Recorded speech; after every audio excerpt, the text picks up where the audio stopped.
Satu perkara yang saya suka dalam menyimpan emas ni tuan-tuan, saya bukan melabur emas. Kalau saya menganggap saya ni pelabur, saya kena tengok harga, saya kena monitor kenaikan harga emas, dan saya kena monitor harga emas lantai, saya kena tengok graf emas. Itu adalah sangat membebankan saya, sangat membebankan emosi saya.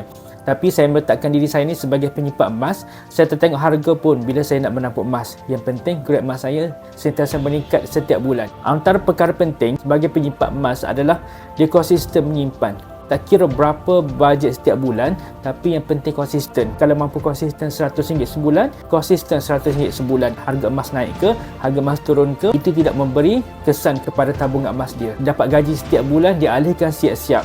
Berapa peratus? Dalam 10 ke 30% daripada pendapatan kita tukar ke dalam bentuk emas. Ini adalah penyimpan emas yang tidak diganggu oleh harga. Emosi dia adalah sentiasa nak tambah emas. Dia tak terikat dengan harga. Bila harga naik, dia suka. Bila harga emas turun pun, dia suka. Dia boleh